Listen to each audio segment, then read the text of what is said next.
Hello students, welcome to Power Tutorials. So today we are going to discuss science chapters starting from chapter 1, which is chemical reactions and equations. So what is a chemical reaction? So reaction is said to be chemical reaction if any of these four happens. So what are the four conditions? The first one is change in state, second is change in color, the third one is change in temperature, as well as the fourth is if in a reaction there is an emission of gas is happening, then also we can say it as a chemical reaction. Let's see with help of examples what are these four conditions and how they are defined. The first one, change in state. Change in state is nothing but the change in terms of matter, like solid, liquid to gas, or gas to liquid, or solid to liquid, and so on. So if during a reaction, if the state of a matter of that particular element or atom changes.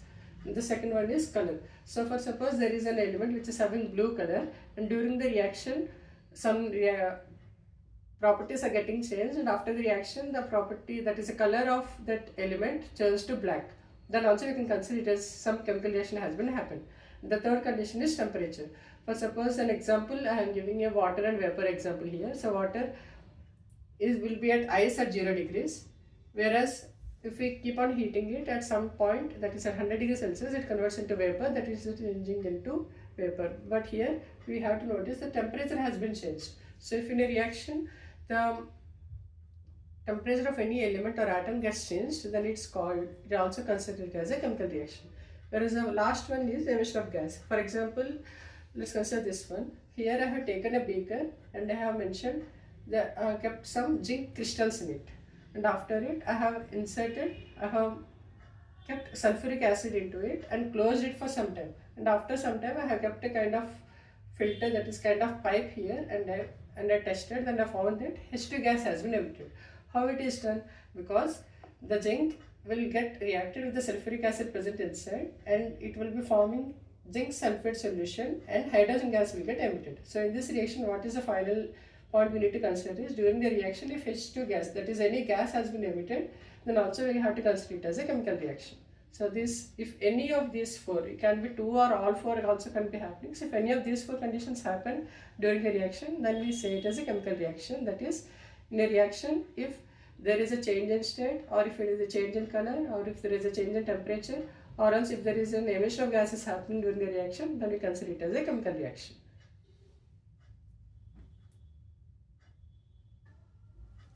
Now let's see what is chemical equation. So chemical equation is nothing but the representation of the chemical reaction in short form.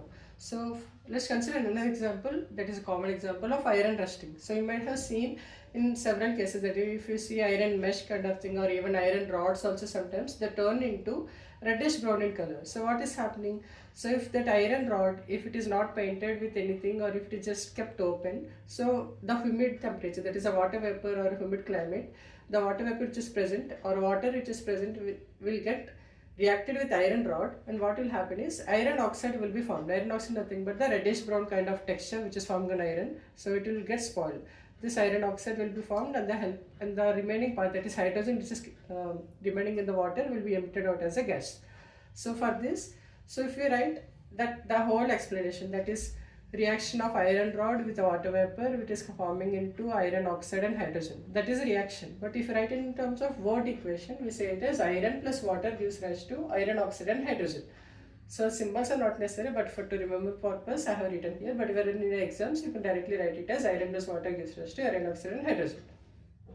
Let's make it more simpler. So how to make it more simpler? We can write with help of the chemical representation, that is symbols for each chemical. So iron, we know it is symbol of iron, that is Fe. Water, we know it is H2O. Iron oxide, here it is Fe3O4, and hydrogen is H2.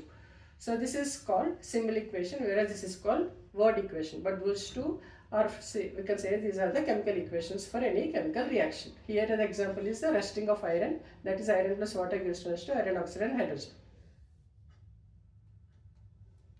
Let's see another topic of balancing the chemical equation, how we can do it.